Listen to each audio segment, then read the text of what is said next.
देखिए आजकल चाइनीज लोग ना, ये जैसे आप पिक्चर देख रहे होंगे इसमें, जो चाइनीज लोग पाकिस्तानी और बांग्लादेशी लड़कियों के साथ शादी कर रहे हैं। अब ये जो ट्रेंड है कि पाकिस्तानी चाइनीज जो है पाकिस्तानी और बांग्लादेश लड़कियों के साथ शादियां कर रहे हैं, तो ऐसा क्यों है ये जानना जरूरी है। देखिए चाइना ने वन चाइल्ड पॉलिसी स्टार्ट की थी 1979 में, और 2015 तक, 1979 से 2015 तक चाइना वन चाइल्ड पॉलिसी करता रहा। 2015 तक चाइना में वन चाइल्ड पॉलिसी थी।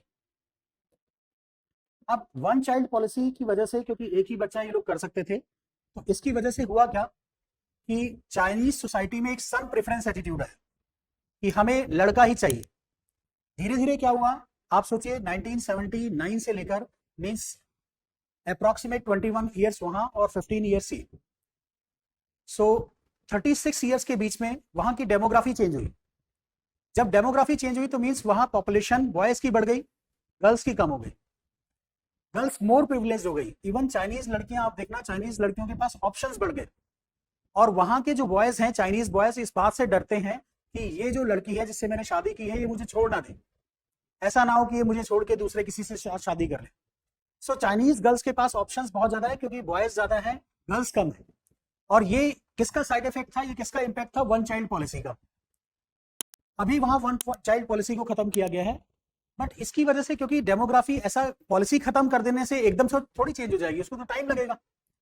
अब चाइना में क्या है कि चाइना की प्रॉब्लम क्या है कि वहां के जो बॉयज हैं उनको लड़कियां नहीं मिल रही शादी करने के लिए। अब क्योंकि उनको शादी करने के लिए लड़कियां नहीं मिल रही, तो बहुत सारे चाइनीज वर्कर, क्योंकि आप देखना चाइना पाकिस्तान इकोनॉमिक कॉरिडोर बन रहा है, और चाइना पाकिस्तान इकोनॉमिक कॉरिडोर जो है उसमें कंस्ट्रक्शन में वर्कर्स की जरूरत है। चाइनीज वर्कर वहां से यहाँ पाकिस्तान में आते हैं, पाकिस्तान में जब काम कर रहे होते हैं तो किसी तरह से वो यहाँ के लोकल जो है उनको लूर कर लेते हैं, पैसा देकर या किसी तरह से पाकिस्तान की गरीब लड़कियों से शादी कर लेते हैं, जैसे इस पिक्चर में देखा आपने। अब ये चाइनीज लड़का है और ये लड़की पाकिस्तानी है।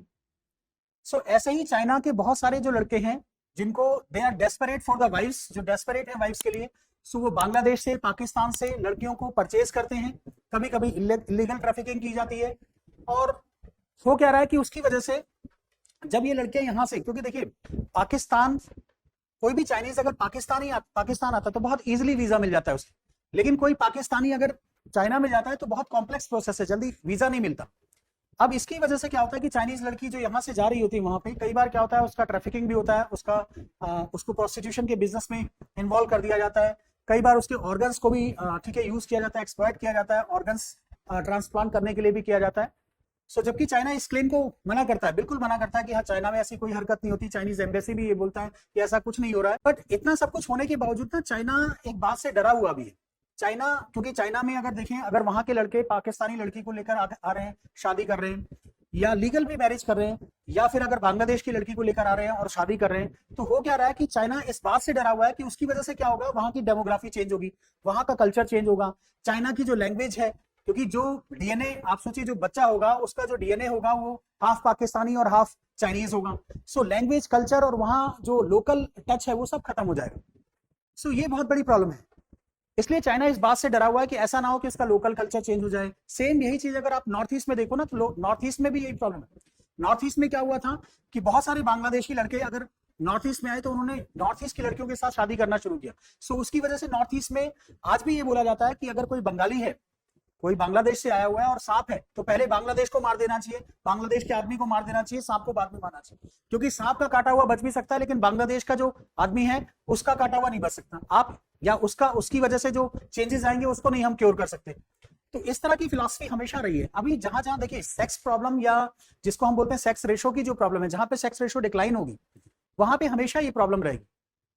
सिंपल सी, जैसे हरियाणा की बात करते हैं तो हरियाणा में भी ऐसा ही है कि अगर यहाँ देखा जाए तो यहाँ सेक्स रेशो कम रही है। सो यहाँ पे भी क्या होने, डेमोग्राफिक चेंजेस होना शुरू है। रीजन क्या है कि अब जब हरियाणा के लड़कों को लड़कियां नहीं मिलेंगी या मैरिज के लिए वाइफ नहीं मिलेगी, तो वो क्या करेंगे, यूपी बिहार से, ठीक है, गरीब लोग होते हैं, उनको पैसे देकर या किसी तरह से शादी करके यहाँ ले आते हैं और फिर उससे अपनी फैमिली लाइफ को वो चलाते हैं। तो ये जो चीजें हैं, ये चीजें कोई नई नहीं है। जहां पे भी ऐसा होगा हमेशा बैलेंस बना रहना चाहिए। सेक्स रेशो में मेल और फीमेल में हमेशा बैलेंस रहना चाहिए। जहां भी इम्बैलेंस होगा तो वहां पे सरकार की पॉलिसी कोई कुछ नहीं कर पाएगी, क्योंकि हर आम आदमी को ये जरूरत है कि उसकी फैमिली चले। इस वजह से चाइनीज का भी ये बिहेवियर है। और चाइना गवर्नमेंट इसलिए डरी हुई है कि ऐसा ना हो कि इसकी वजह से उनकी डेमोग्राफी चेंज हो जाए, उनका कल्चर चेंज हो जाए, उनका जो जेनेटिक डीएनए है वो सिस्टम चेंज हो जाए, तो इसलिए चाइनीज गवर्नमेंट भी इस चीज को लेकर परेशान है। सो ये सबसे बड़ा इशू है, डेमोग्राफी चेंज का जो इशू है वो बना हुआ है। बट चाइनीज लड़के अभी भी पाकिस्तान से, जैसे मैंने ये पिक्चर दिखाई, इसमें भी पाकिस्तानी लड़की है, उससे शादी कर रहे हैं। कभी कभी तो मैं आपको बता रहा हूं, अगर हम एवरेज सैलरी की बात करें ना, या एवरेज पर कैपिटा इनकम की बात करें चाइना की, तो वो बहुत ज्यादा नहीं है। रूरल एरिया में देखो तो 20,000 युआन के करीब है। बट वो शादियां कैसे करते हैं, वो चाइनीज जो लोग हैं, वो चाइनीज लड़के पाकिस्तान की लड़की को 6 लाख युआन देते हैं और फिर उस लड़की के साथ शादी कर लेते हैं। आप सोचिए, 6 लाख युआन देते हैं और यहां, ठीक है, और उनकी जो रूरल इनकम होती है, कई बार तो ऐसा भी होता है कि वो बताते हैं कि हम वहां बहुत रिच हैं, ये है, बाद में पता चलता है पाकिस्तानी लड़की या बांग्लादेशी लड़की जब उनके वहां जाती है तो पता चलता है तो बिल्कुल ही गरीब है। ठीक है, सो ये बहुत बड़ा इशू है इस टाइम पे, चाइना के लिए भी कंसर्न है और पाकिस्तान, क्योंकि ह्यूमन ट्रैफिकिंग एक बहुत बड़ा पूरे ग्लोबल लेवल पे एक इशू बना हुआ है। सो ऑर्गन का ट्रांसप्लांटेशन ऑर्गन के लिए भी यूज किया जाता है, तो ये सब इनह्यूमन कंसीडर किया जाता है।